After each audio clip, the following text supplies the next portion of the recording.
Chelsea still plotting their move for the Manchester City star, Julián Álvarez.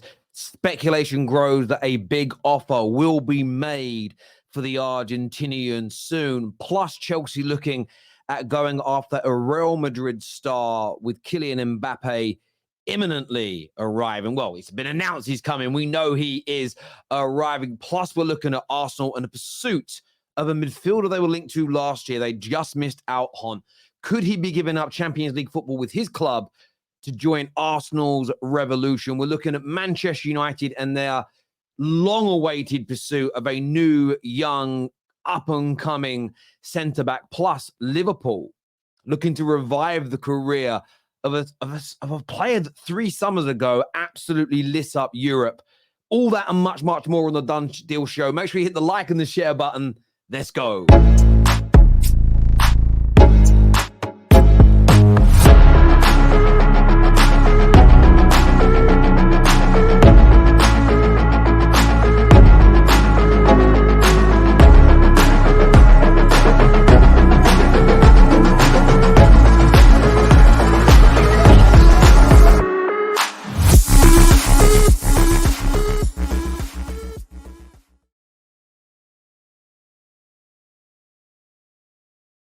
Report here in the Evening Express states that Chelsea are said to be plotting an audacious summer move for Manchester City striker Julián Álvarez. Transfer speculation regarding the Argentine has been building in recent days, with Atletico Madrid linked alongside Paris Saint-Germain, who are seeking multiple replacements for the Real Madrid-bound Kylian Mbappe.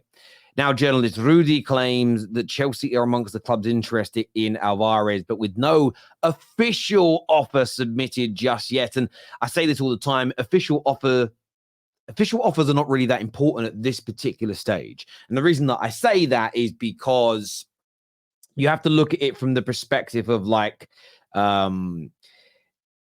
clubs put in unofficial bids until their bid is accepted, then they put in the official bid. See, the official bid is often the last part of the process before the medical actually takes place.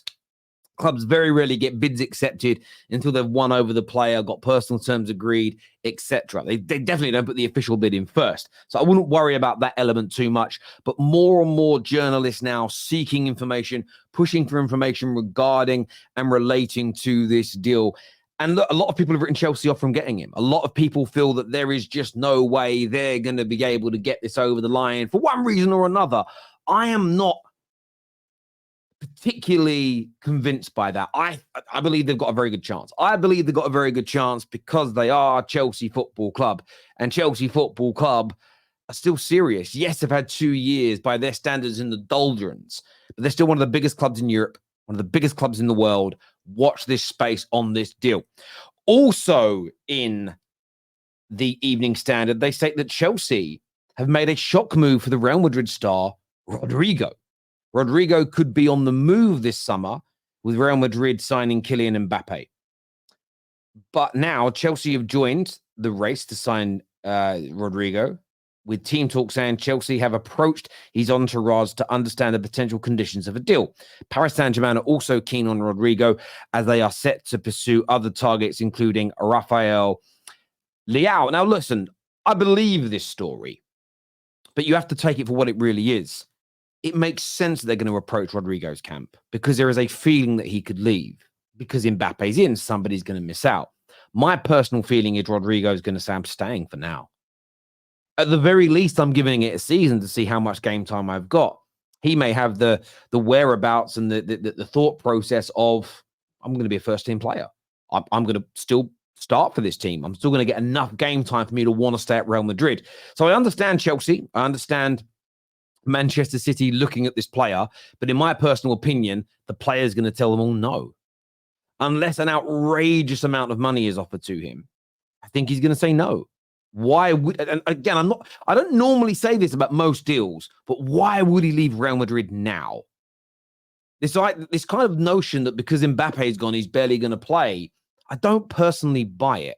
I still think he's going to get a lot of game time. He's going to score a lot of goals. He's going to be a key component in the Real Madrid machine. So I can't see anybody getting him. It's not a diss at City. It's not a diss at Chelsea. It's just the reality as I see the situation, but I want to know what you think and feel. Remember, people, to please join our group chat by scanning the QR code on the screen. We put all the links to our shows in there as well, so you never miss any of the content that we push out. So go and get signed up to that right now. Now, moving to North London, TalkSport have stated that Aston Villa are considering selling Douglas Luiz this month to ease PSR concerns. TalkSport understands Arsenal are long-term admirers of the player. And I know that the PSR situation has triggered a lot of fans of Leicester and Forest, Everton, Chelsea fans to a degree, but they have fixed their problems by selling assets. And of course, Newcastle join Aston Villa as teams that have been relatively successful, but still got financial issues based on the rules that are in place. And I understand the argument that they have multi-millionaire, billionaire owners that are willing to pump in money. So why should they not be able to lose more?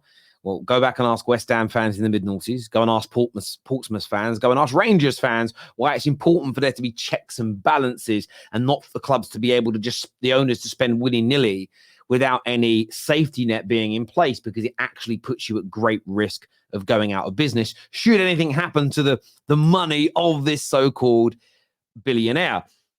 But when it comes to Arsenal looking to buy him, again, I think this is something Arsenal should explore. I know it looks like Bruno Guimaraes is either going to stay or go to Man City. When you read the majority of the stories, it don't read positively for Arsenal. If you compare them to the articles and the stories surrounding Declan Rice 12 months ago, they are completely night and day, chalk and cheese.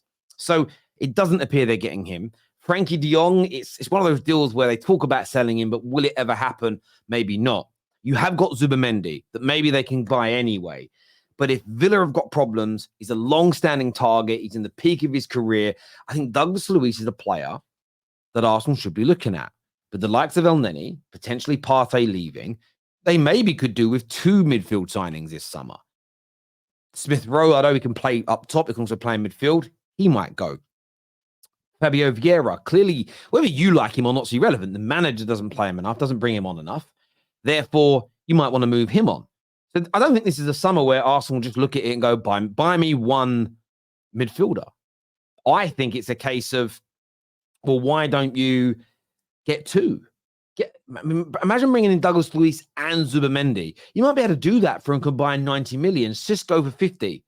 Suddenly you've spent 150, 160 million. And look how much better your first team and squad has become.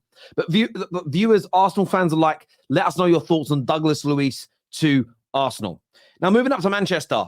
I hope this deal happens here, but it says Man United to wrap up the Branthwaite move. It says Man United expect to wrap up the deal for Everton defender Jarrad Branthwaite. The Liverpool Echo, obviously a very local and credible newspaper in Merseyside, reports that Man United chiefs believe a deal for the centre-back can be sealed before the 30th of June after he was left out of the England squad for Euro 2024.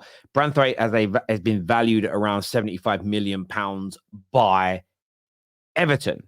Now, what's also been claimed in the Manchester Evening News is that Man United have told Everton they will not be held to ransom. Yes, their valuation is 75 million. They value him more between the 50 and 60 mark, and they are going to push to get a deal that better suits us. And this deal is almost like the first big deal between 2 Premier League clubs that the Ineos group are overseeing. And I'm really intrigued to see how they do in terms of the amount of money that they pay. Now, I think we have to be somewhat, I want to make sure we say this in the right way, but I think we have to be somewhat balanced and objective in the way we look at this. And what I mean is that you may not think he's worth 20 million. So therefore, if we pay 50, you're going to say Man United have overpaid, but you're basing that on subjectivity. What we have to look at is what the industry values him at. So I've been on a number of websites and they range. So the transfermarket.co.uk has him rated at 42 million euros as an example. If you run that for a sort of a currency exchange, my brain went, that comes in at about 35 million pounds. Now, that's the market value, not the sale price, because the sale price is dictated by the seller and the buyer. So there's a combination. A few other websites have him rated slightly higher at around £50 million. So we have to be objective in how much Man United pay. It can't just be based on what you think he's worth, because then it becomes a never-ending argument. And at some point, we have to settle on a truth of some sort. So when you look at it, look, for me, if Man United can get him for around that £50 million mark, it's a very, very good piece of business for a highly talented 21-year-old that, in my opinion, along with Konsa, should be at the Euros.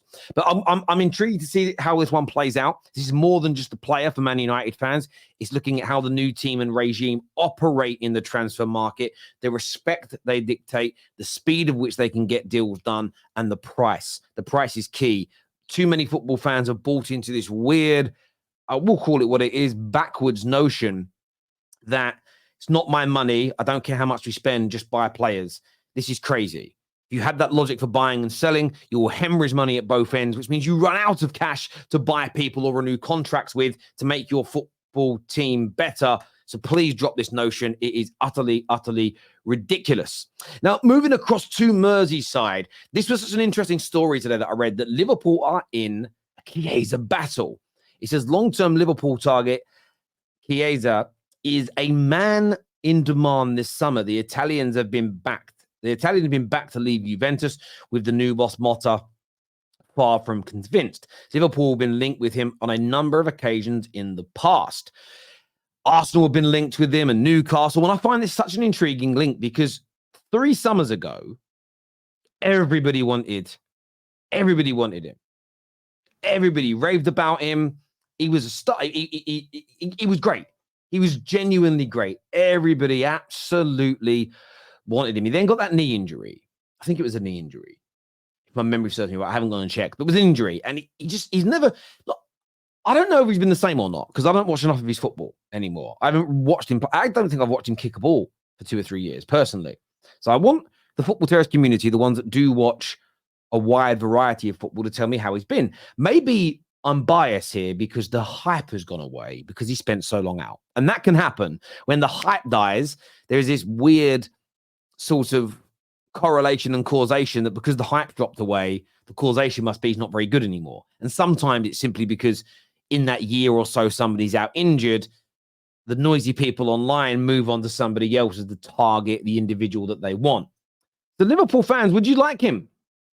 Would you like him to come to Anfield? Any rivals of Liverpool see it as a brilliant piece of business for them? Do any of you want to see him at your club? Let me know in the comment sections below.